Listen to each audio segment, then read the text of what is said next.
Me he venido, hoy no es viernes, pero el puente es largo y lo permite, me he venido a ver la segunda película que, en mi opinión, tenía mayor interés este fin de semana y que no era otra que Doctor Extraño, Doctor Strange. Lo primero que quería es que me sacara de dudas a ver si esto iba a ser una especie de paranoia propia de haberse tomado un par de pastillitas de la risa o si y todo iba a resultar pues bastante aburrido y bastante enrevesado, o de lo contrario el guión iba a tener la suficiente capacidad de sorpresa como para que todo este asunto de los poderes paranormales pues deviniese en algo pues entretenido, lúdico y muy disfrutable. Y la verdad es que la segunda es la opción por la que definitivamente me decanto una vez vista la película. La película es una especie de mezcla entre Kung Fu, la serie Kung Fu, por ejemplo, y Matrix y Origen, la película de Christopher Nolan. Estas dos últimas en cuanto a las propuestas, sobre todo desde el punto de vista visual, que realmente es muy sorprendente. Evidentemente los Oscars a mejores efectos especiales se los va a llevar el CGI de esta película, sin lugar a dudas, porque, como digo, la propuesta estético-visual y el mundo o los mundos en los que se mueven los personajes pues son realmente apabullantes. Y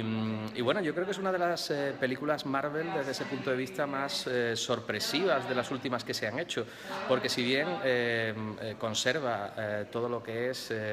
la configuración de la historia clásica del héroe, es decir, del hecho traumático que le lleva a transitar un camino al final del cual pues acaba convirtiéndose en ese superhéroe con esa atribución de poderes, etcétera, etcétera. Pues aquí, como digo, el asunto está muy bien resuelto desde el punto de vista visual y desde el punto de vista narrativo.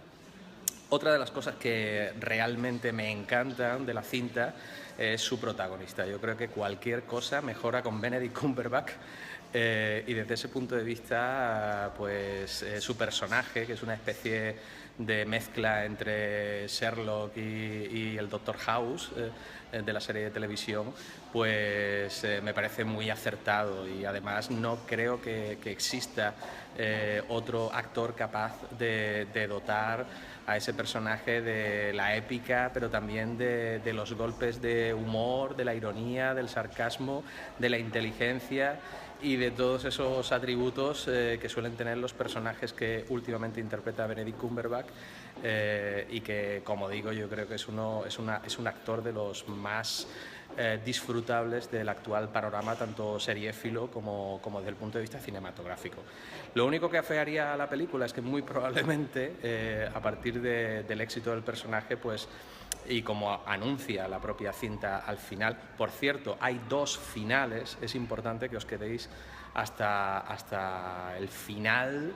y hasta el segundo final, es decir, prácticamente que no abandonéis la sala hasta que se enciendan definitivamente las luces y la señora de la limpieza os saque, porque como digo, hay dos escenas que además la segunda de las escenas es realmente importante por cuanto nos cuenta qué pasa con un personaje, aunque podemos imaginar qué es lo que va a pasar, porque al final de la película más o menos se dice o se deja intuir, pero después, como digo, se confirma en esa escena final. Pero, como decía, lo único que le criticaría a la película es que el Doctor Strange volverá, como se dice al final de los títulos de crédito, y eso parece ser que va a suponer el que Benedict Cumberbatch deje de interpretar a Sherlock en la maravillosa serie de televisión, que al parecer la temporada que se va a estrenar el 1 de enero pues va a ser muy probablemente la última, porque realmente a este tipo no le da la vida ya para interpretar personajes y asumir papeles, a raíz sobre todo del éxito como decía, de Sherlock. Y bueno, esto es más o menos lo que os quería comentar. La cinta yo la he visto en 2D, no la he visto en 3D porque es una película que ha sido no grabada con las cámaras estereoscópicas, sino que ha sido una conversión, y habitualmente yo en estos casos trato de evitar esas conversiones y únicamente ver las películas en 3D que realmente han sido grabadas o rodadas en 3D. Así que no sé cómo será la experiencia, que ya de por sí es bastante apabullante en cuanto a los escenarios y cómo las ciudades se retuercen y los paisajes se retuercen envolviendo a los personajes, que quizá esa,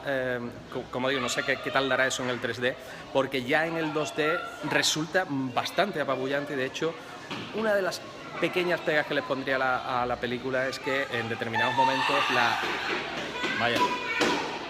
están chillando por ahí. Bueno, una de las escenas sobre todo de luchas, las escenas de lucha, a ver si estos críos me dejan terminar. Como decía, bueno, las escenas de lucha o de peleas se pierde uno un poco entre tanto barullo. Esa es una de las pegas que podría ponerle a la película, porque ya digo, desde el punto de vista audiovisual o desde el punto de vista visual es tan enrevesada, es tan barroca, que en determinados momentos se pierde el punto de vista de las confrontaciones, de las peleas entre los personajes. Pero más allá de todo eso, esa pequeña pega, como digo, es una película extraordinariamente disfrutable. Yo creo que de las últimas cintas de superhéroes, una de las que más agradablemente sorprende. Y bueno, todo esto es lo que os quería comentar, pues a la salida de este Doctor Extraño. Como siempre os digo, que tengáis buen cine.